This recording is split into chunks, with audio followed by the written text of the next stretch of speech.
Bienvenue dans un coach and drill spécial haut niveau français avec Kenny Lesagé, jeune entraîneur émergent qui fait travailler les meilleurs jeunes dans le centre de perf de la Fédération française de golf. Alors avec Kenny, on a des discussions techniques passionnantes et je veux les partager avec vous.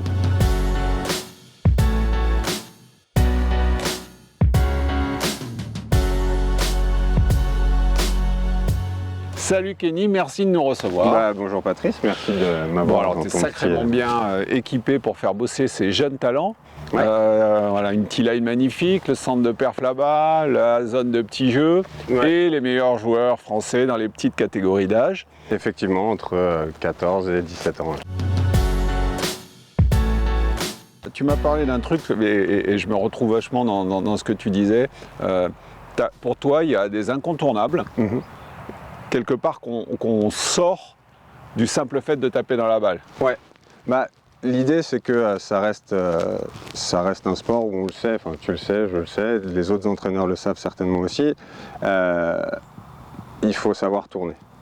Alors ça paraît bête comme ça, mais il y a des manières de tourner qui sont des... On ne tourne pas n'importe comment, vous êtes d'accord? On ne tourne pas n'importe comment. Ouais, et puis les joueurs parfois trouvent des astuces assez simples pour faire grimper le club. Ouais. Mais entre faire grimper le club et bien charger son haut du corps ou son bas du corps à la montée, il y a une vraie différence. Alors montre-nous, je crois que tu as quelques exercices pour ça.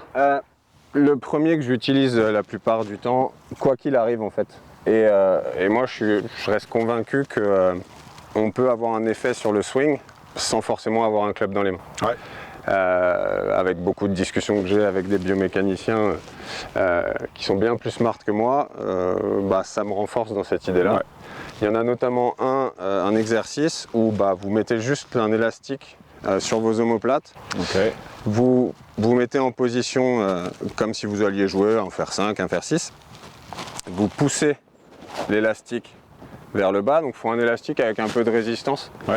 Donc là en fait ça va juste plaquer les omoplates sur la cage thoracique, et en fait de là l'idée c'est de simplement garder l'écart entre les mains et le thorax, ouais. L'écart entre les mains l'une de l'autre, et d'essayer simplement de tourner. Okay. Voilà. Et on va s'apercevoir qu'au final c'est difficile d'amener les mains très hautes et que ça crée pas mal d'étirements en fait. Ouais. Et dans le swing de golf, la première phase qui est la phase d'étirement, elle est primordiale. Toi, sur ton expérience, tu aurais plutôt tendance, parce qu'on s'adresse à nos licenciés, tu aurais plutôt tendance à dire que les gens s'inventent une rotation. Et est-ce qu'on peut dire que très souvent, ils sont plutôt dans l'overdoing, c'est-à-dire ils tournent trop par rapport à ce que tu es en train de montrer là? Ils tournent trop, ils tournent pas forcément dans les bons axes. Okay. On discutait d'un exercice aussi, alors qui est très simple. Vous vous mettez en position, pareil, faire 6, faire 5. Et en fait, dans le swing de golf, alors pour faire très simple, il y a 3 mouvements à la montée qui créent la montée. C'est qu'on se relève un peu. Ouais. Alors on ne se relève pas en extension du haut du dos. On se relève un peu, on tourne et on incline ses épaules vers le sol. Et au final, là, j'ai fait une montée. Un peu comme si ta colonne vertébrale était un peu inclinée, avait la possibilité de s'incliner. Ouais. Donc, je me relève, je tourne, je m'incline les épaules, je fais pointer mes épaules à peu près vers la balle. Et ça vous donne l'idée. Donc c'est quelque chose que tu fais travailler régulièrement, ça, je remonte, je tourne et ensuite j'incline pour sentir les 3 mouvements. Exactement, ça évite de sentir qu'on va tourner que comme ça. Voilà, parce que ça, c'est quelque chose qu'on voit souvent, on tourne et on fait grimper les bras. Ou il y en a une autre qui est très fréquente, c'est juste les bras qui se lèvent. Oui. Donc le club arrive en l'air et mon cerveau, il a quoi comme indication que le club il est là-haut. Ouais. Donc j'ai fini, mais si je remettais les bras à peu près là où ils devraient être, je m'aperçois que j'ai pas du tout tourné.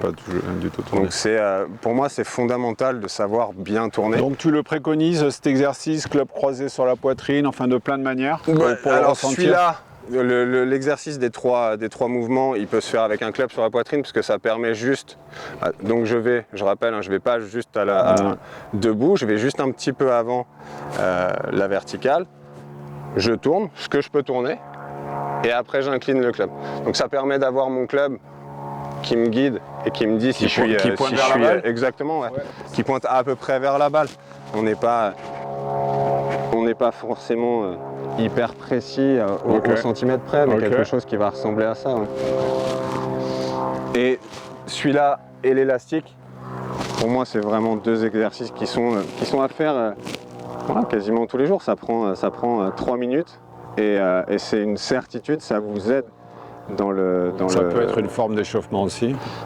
Ouais. Moi, je sais que les jeunes le font très souvent. Ouais. Alors ils ont des versions un peu plus évoluées où on va essayer de faire bouger aussi la rotation des hanches, le bassin, mais ils le font tout le temps. Ouais. Maintenant avec le club, je vois qu'il y a un stick qui est planté, je sais que tu as un exercice que tu aimes beaucoup. Alors j'ai un exercice... Que tu partages avec la famille Hochegarde en plus. Exactement. Alors, je sais qu'ils t'ont bien inspiré, lui et son coach. Il était là. Leur coach, pardon. Il était là la semaine dernière.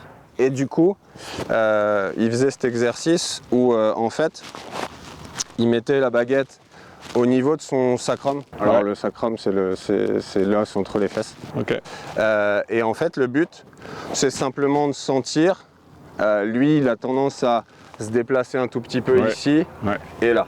Et glisser, donc l'idée, il doit rester le plus longtemps collé à ce stick, avec le sacrum collé à ce stick. Pivote autour du sacrum. Voilà, pivote autour du sacrum ou de ce stick.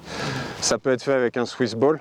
Moi j'aime beaucoup aussi le Swiss ball où je le mets contre le mur. Contre le mur. Et en fait j'essaye de faire en sorte que les joueurs fassent tourner le Swiss ball vers la gauche quand ils font le backswing. La fesse vient pousser derrière. La fesse droite fait pousser.